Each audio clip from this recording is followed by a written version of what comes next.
तो कैसे हैं? आशा करते हैं कि आप सभी लोग बहुत अच्छे होंगे और आपके मम्मी-पापा भी बहुत अच्छे होंगे। तो आज का वीडियो बहुत ही ज़्यादा खास होने वाला है मेरे भाई, क्योंकि आज के इस वीडियो में हम लोग पढ़ने वाले हैं कोशिका से संबंधित टोटल 25 ऐसे एमसीक्यू क्वेश्चन। अगर आप किसी भी कॉम्पिटिशन एग्जाम की तैयारी करते हैं, जैसे कि एसएससी, सीएचएसएल हो गया, सीजीएल हो गया, या रेलवे की किसी पोस्ट की आप तैयारी करते हैं मेरे भाई, या बिहार पुलिस एसआई दरोगा की तैयारी करते हैं, या बैंक पीओ क्लर्क की तैयारी करते हैं, तो मेरे चैनल्स पे जो भी वीडियोज़ हम बनाते हैं आपके लिए, खास करके जनरल साइंस, जीके से संबंधित होते हैं, और कुछ करंट अफेयर्स क्वेश्चन होते हैं जो कि आपके किसी भी यूनिक क्वेश्चन करवाते हैं, एक भी एक्स्ट्रा फालतू क्वेश्चन नहीं होता है। जो भी क्वेश्चन आपके एग्जाम में 100% टकराने की संभावना पॉसिबिलिटी होती है, वही क्वेश्चन हम ज़्यादातर करवाते हैं। चलिए शुरू करते हैं। सबसे पहले प्रश्न की बात करें मेरे भाई, तो पहला प्रश्न क्या पूछा है कि कोशिका की खोज किसने की थी, है ना। पहला प्रश्न क्या है, कोशिका की खोज किसने की थी। ऑप्शन ए में है न्यूटन, ऑप्शन बी है रॉबर्ट हुक, ऑप्शन सी है डार्विन, ऑप्शन डी है मेंडल। मेरे भाई इसका correct answer option number B हो जाएगा, यानी कि रॉबर्ट हुक हो जाएगा इसका करेक्ट आंसर। आपको याद रखना है ऑप्शन नंबर बी। तो कोशिका की खोज किसने की थी, तो रॉबर्ट हुक ने की थी, तो ऑप्शन नंबर बी इसका करेक्ट हो जाएगा। अगर आपको प्रश्न पूछता है एग्जाम में कि कोशिका की खोज किसने की थी, तो रॉबर्ट हुक, यानी ऑप्शन नंबर बी आपको याद रखना है, रॉबर्ट हुक। ठीक है।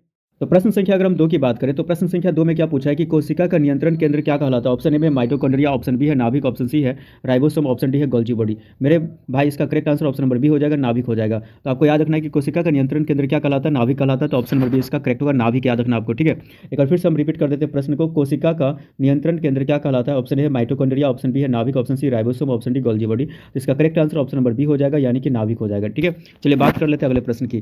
तो प्रश्न संख्या अगर हम 3 की बात करें, तो इसमें क्या पूछा है कि कोशिका की सबसे बाहरी परत क्या होती है। ऑप्शन ए है साइटोप्लाज्म, ऑप्शन बी है नाभिक, ऑप्शन सी है कोशिका झिल्ली, ऑप्शन डी है माइटोकॉन्ड्रिया। तो इसका correct answer option number C हो जाएगा मेरे भाई, यानी कि कोशिका झिल्ली हो जाएगा इसका correct answer option number C. कोशिका की सबसे बाहरी परत को हम क्या कहते हैं, तो कोशिका झिल्ली कहते हैं। आपको याद रखना है कोशिका झिल्ली। ठीक है।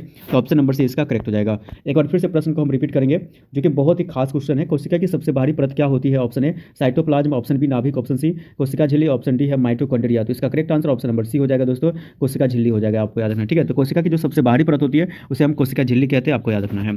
चलिए बात कर लेते हैं अगले प्रश्न की। तो प्रश्न संख्या अगर हम 4 की बात करें, तो डीएनए कहाँ पाया जाता है। तो डीएनए की अगर हम बात करें, तो डीएनए कहाँ पाया जाता है। ऑप्शन ए में है राइबोसोम, ऑप्शन बी है नाभिक, ऑप्शन सी है साइटोप्लाज्म, ऑप्शन डी है गोल्जी बॉडी। तो इसका correct answer option number B हो जाएगा, नाभिक हो जाएगा। मेरे भाई आपको अच्छे से याद रखना है कि डीएनए कहाँ पाया जाता है, तो नाभिक में पाया जाता है। ठीक है। तो आपको याद रखना है कि पूछेगा प्रश्न की डीएनए कहाँ पाया जाता है, तो नाभिक में। आपको याद रखना है। फिर से हम लोग प्रश्न को पढ़ेंगे। डीएनए कहाँ पाया जाता है। ऑप्शन ए है राइबोसोम, ऑप्शन बी है नाभिक, ऑप्शन सी है साइटोप्लाज्म, ऑप्शन डी है गोल्जी बॉडी। तो इसका correct answer option number B हो जाएगा, यानी कि नाभिक में पाया जाता है। कहाँ पाया जाता है, नाभिक में। चलिए अगले प्रश्न की बात कर लेते हैं। प्रश्न संख्या अगर हम 5 की बात करें मेरे भाई, इसमें क्या पूछा है कि कोशिका जीवन की इकाई है, यह किसने कहा था। कोशिका जीवन की इकाई है, यह किसने कहा। तो ऑप्शन ए है हुक, ऑप्शन बी है स्लाइडेन और स्वान, ऑप्शन सी है डार्विन, ऑप्शन डी है मेंडल। तो इसका करेक्ट आंसर हो जाएगा ऑप्शन नंबर बी, यानी कि स्लाइडेन और स्वान ने कहा था। तो ऑप्शन नंबर बी आपको याद रखना है, स्लाइडेन और स्वान ने कहा था कि कोशिका जीवन की इकाई है। तो प्रश्न संख्या 5 में पूछेगा कि कोशिका जीवन की इकाई है, यह किसने कहा। तो स्लाइडेन और स्वान ने कहा। तो आपको याद रखना ऑप्शन नंबर बी इसका करेक्ट होगा। चलिए एक बार फिर से प्रश्न को पढ़ेंगे, कोशिका जीवन की इकाई है, यह किसने कहा। ऑप्शन ए में हुक, ऑप्शन बी है स्लाइडेन और स्वान, ऑप्शन सी है डार्विन, ऑप्शन डी है मेंडल। तो इसका करेक्ट आंसर दोस्तों हो जाएगा ऑप्शन नंबर बी, यानी कि स्लाइडेन और स्वान हो जाएगा। आपको याद रखना है। चलिए बात कर लेते हैं अगले प्रश्न। प्रश्न संख्या अगर हम 6 की बात करें, तो अगले प्रश्न में क्या पूछा है कि पादप कोशिका में कौन सा अंग पाया जाता है जो पशु कोशिका में नहीं होता है। पादप कोशिका में कौन सा अंग पाया जाता है जो पशु कोशिका में नहीं होता। Option A mitochondria, option B है क्लोरोप्लास्ट, ऑप्शन सी है नाभिक, ऑप्शन डी है राइबोसोम। इसका correct answer option number B हो जाएगा, क्लोरोप्लास्ट हो जाएगा इसका करेक्ट आंसर। तो पादप कोशिका में कौन सा अंग पाया जाता है जो पशु कोशिका में नहीं होता है, तो क्लोरोप्लास्ट, यानी ऑप्शन नंबर बी इसका करेक्ट होगा। एक बार फिर से हम लोग प्रश्न संख्या 6 को पढ़ेंगे। पादप कोशिका में कौन सा अंग पाया जाता है जो पशु कोशिका में नहीं होता है। Option A mitochondria, option B chloroplast, option C नाभिक, ऑप्शन डी राइबोसोम। तो इसका correct answer option number B हो जाएगा, यानी कि क्लोरोप्लास्ट हो जाएगा इसका करेक्ट आंसर। चलिए बात कर लेते हैं अगले प्रश्न की। तो प्रश्न संख्या अगर हम 7 की बात करें, तो इसमें क्या पूछा है कि कोशिका में ऊर्जा उत्पादन कहाँ होता है। कोशिका में ऊर्जा उत्पादन कहाँ होता है। ऑप्शन ए नाभिक, ऑप्शन बी है माइटोकॉन्ड्रिया, ऑप्शन सी है राइबोसोम, ऑप्शन डी है लाइसोसोम। इसका करेक्ट आंसर ऑप्शन नंबर क्या हो जाएगा, बी हो जाएगा, माइटोकॉन्ड्रिया हो जाएगा इसका करेक्ट आंसर। तो कोशिका में ऊर्जा उत्पादन कहाँ होता है, तो माइटोकॉन्ड्रिया में होता है। आपको याद रखना है, प्रश्न पूछेगा कि कोशिका में ऊर्जा उत्पादन कहाँ होता है, तो माइटोकॉन्ड्रिया में होता है। माइटोकॉन्ड्रिया से ऊर्जा उत्पादन होता है कोशिका के अंदर, तो ये याद रखना आपको। चलिए अगले प्रश्न की बात करें, तो प्रश्न संख्या 8 में क्या पूछा है कि कोशिका का तरल भाग क्या कहलाता है। Option A cytoplasm, option B नाभिक, ऑप्शन सी झिल्ली, ऑप्शन डी वैक्यूल। तो इसका correct answer option number A हो जाएगा, यानी कि साइटोप्लाज्म हो जाएगा करेक्ट आंसर। तो कोशिका का तरल भाग क्या कहलाता है, साइटोप्लाज्म कहलाता है। तो ऑप्शन नंबर ए इसका करेक्ट होगा। चलिए एक बार फिर से प्रश्न को पढ़ेंगे कि कोशिका का जो तरल भाग है वो क्या कहलाता है। Option A cytoplasm, option B नाभिक, ऑप्शन सी झिल्ली, ऑप्शन डी वैक्यूल। तो इसका correct answer option number A हो जाएगा, यानी कि साइटोप्लाज्म हो जाएगा करेक्ट आंसर। चलिए बात कर लेते हैं अगले प्रश्न की। तो प्रश्न संख्या अगर हम 9 की बात करें, तो इसमें क्या कहता है कि राइबोसोम का कार्य क्या है। ऑप्शन ए ऊर्जा बनाना, ऑप्शन बी है प्रोटीन संश्लेषण, ऑप्शन सी है पाचन, ऑप्शन डी है परिवहन। तो इसका correct answer option number B हो जाएगा, प्रोटीन संश्लेषण हो जाएगा इसका करेक्ट आंसर। राइबोसोम का कार्य क्या है? तो प्रोटीन संश्लेषण है, तो ऑप्शन नंबर बी इसका करेक्ट होगा। एक बार फिर से हम लोग क्या करेंगे, प्रश्न संख्या 9 की बात कर लेते हैं। राइबोसोम का कार्य क्या है? ऑप्शन ए ऊर्जा बनाना, ऑप्शन बी है प्रोटीन संश्लेषण, ऑप्शन सी है पाचन, ऑप्शन डी है परिवहन। तो इसका correct answer option number B हो जाएगा, प्रोटीन संश्लेषण हो जाएगा, इसका करेक्ट आंसर हो जाएगा। चलिए बात कर लेते हैं अगले प्रश्न की। तो प्रश्न संख्या अगर हम 10 की बात करें तो इसमें पूछा है कि कोशिका की आत्मघाती थैली किसे कहते हैं? तो कोशिका की आत्मघाती थैली किसे कहते हैं? Option A mitochondria, option B है लाइसोसोम, ऑप्शन सी है राइबोसोम, ऑप्शन डी है गोल्जी बॉडी। इसका correct answer option number B हो जाएगा, लाइसोसोम हो जाएगा, इसका करेक्ट आंसर। तो कोशिका की आत्मघाती जो थैली होती है उस किसे कहते हैं? तो लाइसोसोम को कहते हैं, तो ऑप्शन नंबर बी इसका करेक्ट होगा। एक बार फिर से हम लोग प्रश्न संख्या 10 को पढ़ेंगे। कोशिका की आत्मघाती थैली किसे कहते हैं? Option A mitochondria, option B है लाइसोसोम, ऑप्शन सी है राइबोसोम, ऑप्शन डी है गोल्जी बॉडी। तो इसका correct answer option number B हो जाएगा, ये लाइसोसोम हो जाएगा, इसका करेक्ट आंसर। तो कोशिका की आत्मघाती जो थैली होती है वो किसे कहते हैं? तो लाइसोसोम को कहते हैं, ऑप्शन नंबर बी इसका करेक्ट होगा। चलिए बात कर लेते हैं अगले प्रश्न की। तो प्रश्न संख्या अगर हम 11 की बात करें तो इसमें क्या पूछा है कि पादप कोशिका में वरी वैक्यूल का क्या कार्य होता है? तो पादप कोशिका में जो वरी वैक्यूल होती है उसका क्या कार्य होता है? ऑप्शन ए ऊर्जा उत्पादन, ऑप्शन बी होता है संग्रह, ऑप्शन सी होता है प्रोटीन बनाना, ऑप्शन डी होता है डीएनए बनाना। तो इसका correct answer option number B हो जाएगा दोस्तों, यानी कि संग्रह करना होता है। पादप कोशिका में जो वरी वैक्यूल होती है उसका क्या कार्य होता है? संग्रह करना होता है। चलिए एक बार फिर से प्रश्न संख्या 11 को पढ़ेंगे। पादप कोशिका में वरी वैक्यूल का क्या कार्य है? तो ऑप्शन ए ऊर्जा उत्पादन, ऑप्शन बी है संग्रह, ऑप्शन सी है प्रोटीन बनाना, ऑप्शन डी है डीएनए बनाना। तो इसका correct answer option number B हो जाएगा, यानी कि संग्रह करना होता है। चलिए बात कर लेते हैं अगले प्रश्न की। तो प्रश्न संख्या अगर हम 12 की बात करें तो प्रश्न संख्या 12 में क्या कहते हैं कि कोशिका सिद्धांत किसने दिया? कोशिका सिद्धांत किसने दिया? ऑप्शन ए है डार्विन, ऑप्शन बी है स्लाइडेन और स्वान, ऑप्शन सी है हुक, ऑप्शन डी है मेंडल। तो इसका correct answer option number B हो जाएगा, स्लाइडेन और स्वान हो जाएगा, इसका करेक्ट आंसर। कोशिका सिद्धांत किसने दिया? तो स्लाइडेन और स्वान ने दिया, अभी हम लोग पढ़ेंगे। तो ये आपको याद रखना पड़ेगा। प्रश्न संख्या 12 में पूछा है कि कोशिका सिद्धांत किसने दिया? ऑप्शन ए है डार्विन, ऑप्शन बी है स्लाइडेन और स्वान, ऑप्शन सी है हुक, ऑप्शन डी है मेंडल। तो इसका करेक्ट आंसर दोस्तों हो जाएगा ऑप्शन नंबर बी, यानी कि स्लाइडेन और स्वान हो जाएगा, इसका करेक्ट आंसर। चलिए बात कर लेते हैं अगले प्रश्न की। तो प्रश्न संख्या अगर हम 13 की बात करें तो इसमें कहता है कि प्रोकैरियोटिक कोशिका में क्या नहीं होता? प्रोकैरियोटिक कोशिका में क्या नहीं होता? Option A DNA, option B नाभिक, option C cytoplasm, option D झिल्ली। तो इसका correct answer option number B हो जाएगा, नाभिक हो जाएगा, इसका करेक्ट आंसर। तो प्रोकैरियोटिक कोशिका में क्या नहीं होता है? तो नाभिक, यानी ऑप्शन नंबर बी इसका करेक्ट होगा।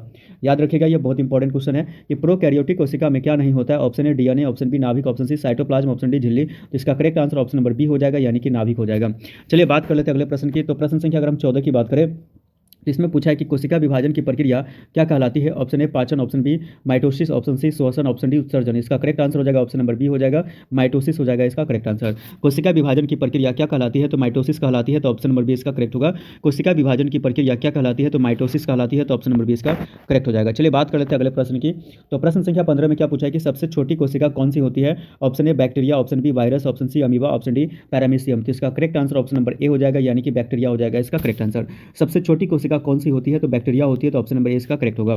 चलिए एक बार फिर से हम लोग क्या करेंगे, प्रश्न को पढ़ेंगे कि सबसे छोटी कोशिका कौन सी होती है? Option A bacteria, option B virus, option C amoeba, option D paramecium. तो इसका correct answer option number A हो जाएगा, यानी कि बैक्टीरिया हो जाएगा, इसका करेक्ट आंसर। चलिए बात कर लेते हैं अगले प्रश्न की। तो प्रश्न संख्या अगर हम 16 की बात करें तो कोशिका में प्रोटीन बनाने का स्थान क्या है? तो option A ribosome, option B mitochondria, option C नाभिक, ऑप्शन डी लाइसोसोम। तो इसका correct answer option number A हो जाएगा, यानी कि राइबोसोम हो जाएगा, इसका करेक्ट आंसर। कोशिका में प्रोटीन बनाने का स्थान क्या है? तो राइबोसोम है, तो ऑप्शन नंबर ए इसका करेक्ट होगा।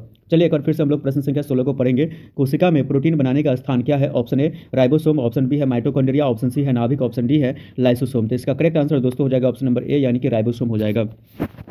चलिए बात कर लेते हैं अगले प्रश्न की। तो प्रश्न संख्या अगर हम 17 की बात करें तो प्रश्न संख्या 17 में क्या पूछा है कि कोशिका की पावर हाउस किसे कहा जाता है? कोशिका की पावर हाउस किसे कहा जाता है मेरे भाई? तो ऑप्शन ए में है नाभिक, ऑप्शन बी है माइटोकॉन्ड्रिया, ऑप्शन सी है राइबोसोम, ऑप्शन डी है क्लोरोप्लास्ट। तो इसका correct answer option number B हो जाएगा, माइटोकॉन्ड्रिया।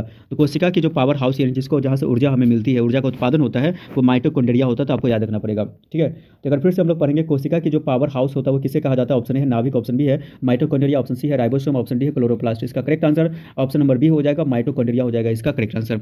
चलिए बात कर लेते हैं अगले प्रश्न की। तो अगला प्रश्न संख्या की बात करें तो प्रश्न संख्या 18 में क्या पूछा है कि क्लोरोफिल कहाँ पाया जाता है? तो क्लोरोफिल कहाँ पाया जाता है? ऑप्शन ए है नाभिक, ऑप्शन बी है क्लोरोप्लास्ट, ऑप्शन सी है साइटोप्लाज्म, ऑप्शन डी है माइटोकॉन्ड्रिया। तो इसका करेक्ट आंसर दोस्तों हो जाएगा ऑप्शन नंबर बी हो जाएगा, यानी कि क्लोरोप्लास्ट हो जाएगा। क्लोरोफिल कहाँ पाया जाता है? तो क्लोरोप्लास्ट में पाया जाता है, तो ऑप्शन नंबर क्या हो जाएगा आपको याद रखना है, बी हो जाएगा, ठीक है। तो ऑप्शन नंबर बी यानी कि क्लोरोप्लास्ट इसका करेक्ट आंसर हो जाएगा। तो प्रश्न पूछा है कि क्लोरोफिल कहाँ पाया जाता है? तो क्लोरोप्लास्ट में पाया जाता है, ऑप्शन नंबर बी आपको याद रखना है, क्लोरोप्लास्ट, ठीक है। तो क्लोरोप्लास्ट इसका करेक्ट आंसर हो जाएगा।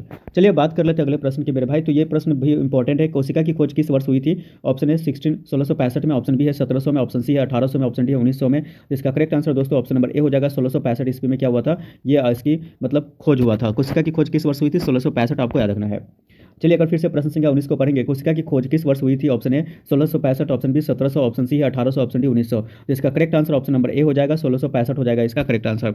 चलिए बात कर लेते हैं अगले प्रश्न की। तो प्रश्न संख्या अगर हम 20 की बात करें तो इसमें क्या पूछा है कि गोल्जी बॉडी का कार्य क्या है? ऑप्शन ए प्रोटीन संशोधन और पैकेजिंग, ऑप्शन बी है ऊर्जा उत्पादन, ऑप्शन सी है पाचन, ऑप्शन डी है डीएनए बनाना। तो इसका करेक्ट आंसर हो जाता है ऑप्शन नंबर ए हो जाएगा, यानी कि प्रोटीन संशोधन और पैकेजिंग होता है करना, प्रोटीन संशोधन और पैकेजिंग। तो गोल्जी बॉडी का कार्य क्या है? तो प्रोटीन संशोधन और पैकेजिंग करना होता है, तो ऑप्शन नंबर ए इसका करेक्ट हो जाएगा। चलिए एक बार फिर से प्रश्न संख्या 20 की बात करें तो गोल्जी बॉडी का कार्य क्या है? ऑप्शन ए प्रोटीन संशोधन और पैकेजिंग, ऑप्शन बी है ऊर्जा उत्पादन, ऑप्शन सी है पाचन, ऑप्शन डी है डीएनए बनाना। तो इसका correct answer option number A हो जाएगा, प्रोटीन संशोधन हो जाएगा, और प्रोटीन संशोधन और पैकेजिंग इसका करेक्ट आंसर हो जाएगा। चलिए बात कर लेते हैं अगले प्रश्न की। तो प्रश्न संख्या तो चलिए अगले प्रश्न जो है प्रश्न संख्या 21 की बात करेंगे। लाइसोसोम किस प्रकार की कोशिका में अधिक पाए जाते हैं? ऑप्शन ए पादप कोशिका, ऑप्शन बी पशु कोशिका, ऑप्शन सी दोनों में समान, ऑप्शन डी किसी में नहीं। तो इसका correct answer option number B हो जाएगा, पशु कोशिका हो जाएगा इसका करेक्ट आंसर।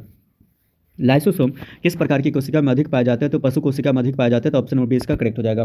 चलिए एक बार फिर से प्रश्न संख्या 21 की बात करेंगे। लाइसोसोम किस प्रकार की कोशिका में अधिक पाए जाते हैं? ऑप्शन ए पादप कोशिका, ऑप्शन बी पशु कोशिका, ऑप्शन सी दोनों में समान, ऑप्शन डी है किसी में नहीं। तो इसका correct answer option number B हो जाएगा, पशु कोशिका हो जाएगा इसका करेक्ट आंसर। एक बार फिर से हम लोग प्रश्न संख्या 21 की बात करेंगे। लाइसोसोम किस प्रकार की कोशिका में अधिक पाए जाते हैं? ऑप्शन ए पादप कोशिका, ऑप्शन बी पशु कोशिका, ऑप्शन सी दोनों में समान, ऑप्शन डी किसी में नहीं। तो इसका correct answer option number B हो जाएगा, पशु कोशिका हो जाएगा इसका करेक्ट आंसर। चलिए बात कर लेते हैं अगले प्रश्न की। तो प्रश्न संख्या अगर हम 22 की बात करें, इसे पूछा कि कोशिका झिल्ली का कार्य क्या है? कोशिका झिल्ली का कार्य क्या है? ऑप्शन ए नियंत्रण, ऑप्शन बी सुरक्षा और पदार्थों का आवागमन, ऑप्शन सी ऊर्जा बनाना, ऑप्शन डी है पाचन। तो इसका correct answer option number B हो जाएगा, सुरक्षा और पदार्थों का आवागमन हो जाएगा। तो ऑप्शन नंबर बी इसका करेक्ट हो जाएगा। अगर फिर से हम लोग क्या करेंगे, प्रश्न संख्या 22 को पढ़ेंगे। कोशिका झिल्ली का कार्य क्या है? ऑप्शन ए नियंत्रण, ऑप्शन बी सुरक्षा और पदार्थों का आवागमन, ऑप्शन सी ऊर्जा बनाना, ऑप्शन डी पाचन। तो इसका correct answer option number B हो जाएगा, सुरक्षा और पदार्थों का आवागमन हो जाएगा इसका करेक्ट आंसर। एक बार फिर से हम लोग क्या करेंगे, प्रश्न संख्या 22 को पढ़ेंगे। कोशिका झिल्ली का कार्य क्या है? ऑप्शन ए नियंत्रण, ऑप्शन बी सुरक्षा और पदार्थों का आवागमन, ऑप्शन सी है ऊर्जा बनाना, ऑप्शन डी है पाचन। तो इसका correct answer option number B हो जाएगा, सुरक्षा और पदार्थों का आवागमन हो जाएगा। चलिए बात कर लेते हैं अगले प्रश्न की। तो प्रश्न संख्या अगर हम 23 की बात करते हैं, इसमें पूछा कि कोशिका में आनुवांशिक पदार्थ क्या है? कोशिका में आनुवांशिक पदार्थ क्या है? Option A RNA, option B है डीएनए, ऑप्शन सी है प्रोटीन, ऑप्शन डी है वसा। तो इसका correct answer option number B हो जाएगा, यानी कि डीएनए हो जाएगा इसका करेक्ट आंसर। तो कोशिका में आनुवांशिक पदार्थ क्या है? तो डीएनए है, ऑप्शन नंबर बी आपको याद रखना है। चलिए एक बार फिर से प्रश्न संख्या 23 को पढ़ेंगे। कोशिका में आनुवांशिक पदार्थ क्या है? ऑप्शन ए है आरएनए, ऑप्शन बी है डीएनए, ऑप्शन सी है प्रोटीन, ऑप्शन डी है वसा। तो इसका correct answer option number B हो जाएगा, यानी कि डीएनए हो जाएगा इसका करेक्ट आंसर। चलिए बात कर लेते हैं अगले प्रश्न की। तो प्रश्न संख्या अगर हम 24 की बात करें, इसमें पूछा है कि कोशिका के अंदर रासायनिक क्रियाएं कहाँ होती है? कोशिका के अंदर रासायनिक क्रिया कहाँ होती है? ऑप्शन ए नाभिक, ऑप्शन बी है साइटोप्लाज्म, ऑप्शन सी है झिल्ली, ऑप्शन डी है वैक्यूल। तो इसका correct answer option number B हो जाएगा, साइटोप्लाज्म हो जाएगा इसका करेक्ट आंसर। तो प्रश्न संख्या अगर हम 24 की बात करें, इसमें क्या पूछा है कि कोशिका के अंदर रासायनिक क्रियाएं कहाँ होती है? तो ऑप्शन ए है नाभिक, ऑप्शन बी है साइटोप्लाज्म, ऑप्शन सी है झिल्ली, ऑप्शन डी है वैक्यूल। तो इसका correct answer option number B हो जाएगा, साइटोप्लाज्म हो जाएगा इसका करेक्ट आंसर। चलिए बात कर लेते हैं अगले प्रश्न की। मेरे भाई अभी तक आप लोगों ने मेरे चैनल को सपोर्ट नहीं किया है, तो अगर सब्सक्राइब नहीं किया तो जरूर सब्सक्राइब करें, अपने भाई को सपोर्ट करें, ज़्यादा से ज़्यादा वीडियो को शेयर करें। इस वीडियो का सबसे अगर हम लास्ट प्रश्न की बात करें तो पूछा है यूकैरियोटिक कोशिका में क्या पाया जाता है? ऑप्शन ए है अस्पष्ट नाभिक, ऑप्शन बी है नाभिक नहीं, ऑप्शन सी है केवल डीएनए, ऑप्शन डी है केवल साइटोप्लाज्म। इसका correct answer option number A हो जाएगा, अस्पष्ट नाभिक हो जाएगा इसका करेक्ट आंसर। एक बार फिर से प्रश्न संख्या 25 की बात करें, इसमें क्या पूछा है कि यूकैरियोटिक कोशिका में क्या पाया जाता है? ऑप्शन ए हो जाएगा अस्पष्ट नाभिक, ऑप्शन बी है नाभिक नहीं, ऑप्शन सी है केवल डीएनए, ऑप्शन डी है केवल साइटोप्लाज्म। तो इसका correct answer option number A हो जाएगा, यानी कि अस्पष्ट नाभिक हो जाएगा इसका करेक्ट आंसर। तो मेरे भाई अपने भाई को जरूर सपोर्ट करें, और चैनल पे जितने भी जो देख रहे हैं अभी तक